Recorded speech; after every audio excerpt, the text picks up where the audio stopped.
مين قالك ان انا ممكن اسمع كلامك في اللي انت بتقوله ده؟ اطلاقا. ده انا بكوبايه دقيق واحده هعمل لك دستة كامله. قال ايه؟ عاوز يروح يشتري دستة جاتوه ب 350 جنيه. طب قولوا لي والنبي انا لازمتي ايه وبعمل ايه؟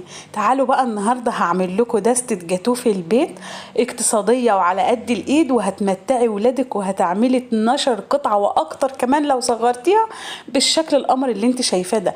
لايك وشير كتير للفيديو، وما تنسيش الكومنتات القمر بتاعتكم. اول حاجه هتحضروا الخلاط او الكبه او الهاند بلندر اللي عندك. هتجيبي كوبايه وهتوحدي بيها المقادير. هتنزلي بكوبايه سكر وكوبايه حليب ونص كوبايه من الزيت ومعلقتين كبار من الكاكاو، ويكون اسباني علشان تاكليه زي بره بالظبط. ما تجيبيش اي كاكاو عادي كده من عند العطار. بعد كده هتخلطيهم كويس قوي قوي في الكبه بتاعتك، وهيكونوا معاكي الصوص الجميل ده. تستخدمي بقى صوص شوكولاته في التورتات، في الدهن بتاعك، في اي حاجه. بعد كده هتشيلي لي كوبايه الا ربع. الخليط المتبقي معانا هننزل عليه ب2 حبه بيضه بدرجه حراره المطبخ، ومعلقه صغيره من الفانيليا البودر او الفانيليا السائله اللي عندك، وتضربيهم كويس قوي. بعد كده ما هيتخلطوا معانا برضو كويس قوي. تعالوا بقى هنكون محضرين كوبايه واحده بس من الدقيق بالشكل ده. هتنزلي لي عليها بقى بكيس بيكنج باودر او كيس كيك شيف، بس هي دي مقاديرنا. وطبعا لو عايزه تنزلي بذره الملح البركه بتاعتنا. بعد كده هتقلبي لي المواد الجافه دي كلها مع بعض، وتنزلي لي بقى عليها بالخليط القمر بتاعك. وهي دي دستة الجاتوه لا اكتر ولا اقل، اللي كلكم بتروحوا تشتروها بفلوس قد كده. لا، وصفتك مع اسماء وفرتها لك في البيت بكوبايه دقيق واحده بس. هتقلبي لي بقى الخليط الجميل ده مع بعض لحد ما يكون خليط الكيك العادي اللي كلنا عارفينه، لا تقيل قوي ولا خفيف قوي. بعد كده هتحضري بقى القارب بتاعك، وتكوني دهناه دهنة زبدة او دهنة سمنة. بحب ان انا دايما القارب بتاع الكيك ادهنه بزبدة او بسمنة، بحبش بالزيت لانها بتدي نكهة حلوة قوي الزبدة او السمنة. هتنزلي لي كل الخليط كده، وهتدي لي بقى القارب بتاعك خبطتين على الرخامة كده، بس بالراحة طبعا على الرخامة. وهتدخليها الفرن على درجة حرارة 200 بالظبط ربع ساعة، لان الكيك خفيف معانا. ربع ساعة بالظبط وتشوفيها. تعالوا بقى عبال ما نعمل الكيك، هنعمل بقى التوبنج التاني اللي هي الطبقة التانية. معايا معلقتين كبار من السكر وكوباية من المية المثلجة، هضربهم كويس قوي عشان السكر يدوب. اما لو عندك سكر بودر حطي كله على بعض. وكوباية من الكريم شانتيه اللي هو طبعا الخام، وجيبيه نوع كويس. هتضربي كويس قوي لحد طبعا ما يربط معانا ويعمل المنقار اللي انتوا عارفينه ده. فاكرين الكوبايه الصوص اللي احنا شلناها من شويه؟ هاتيلي بقى منها معلقه كبيره كده على الكريمه بتاعتك، وقلبي بقى الجمال ده كله مع بعضه، ودوقي يا ست الكل.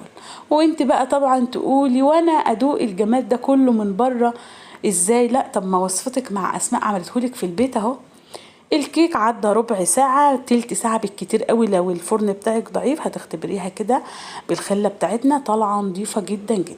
تعالوا بقى نسيبها تهدى بس 5 دقايق كده، وتمسكيها تقلبيها على وشها علشان التزيين بتاعنا يكون على الظهر، بيكون يعني ايه ناعم كده ومتساوي.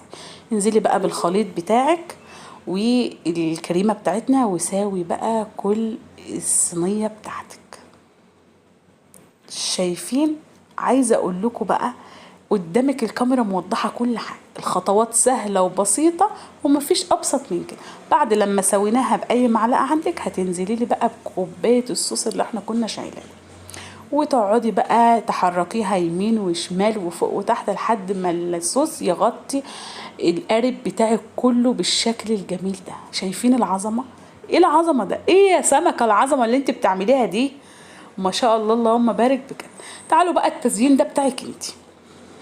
تعالوا بس كده نقطعها. عايزه اقول لك ان انت ممكن تعمليها ارفع من بتاعتي، يعني انا بسم الله ما شاء الله شايفين القطعه بتاعتي كبيره، ما بتجيش من بره كده، ده بتيجي ارفع من كده بكتير كمان. اعملي بقى على قد القطعه اللي انت عايزاها. طبعا الكريمه بتاعتنا سايبين منها شويه، هحطهم في كيس حلواني كده والقمع اللي كلكم عارفينه، وهعمل روزيتات من فوق كده زي ما بتجيلنا من بره بالظبط. تعالي بقى هنا التزيين بتاعك انت، عندك شويه كريز زي ما انا هحط كده، شويه شوكولاته مبشوره، عندك قطعه هوز وتقطعيها وتحط على كل خرطه قطعه. التزيين ده بتاعك انت وذوقك انت، مش بكلفك باي حاجه يعني. المهم تبسطي عيالك وجوزك كده. قال يروح يجيبها ب 350 جنيه ليه؟ طب واحنا لازمتنا ايه؟ شويه بقى شوكولاته مبشوره كانوا عندي كده، وتزيني القطعه بتاعتك وتدخليها بقى التلاجة ساعه او نص ساعه كده علشان تكون متماسكة معاكي، والقطعة تطلع بقطعتها وتقدميها بالشكل الجميل ده. طب قولولي بجد بعد القطعة دي انتوا عايزين ايه تاني؟ جمال وشكل وطعم وتوفير وحاجة كده اقتصادية مفيش بعد كده. وبكده يكون الفيديو بتاعنا انتهى، ويا رب يكون الفيديو عجبكم، وان شاء الله هتجربوه وهتعجبكم، وانتظروني في وصفات كتير.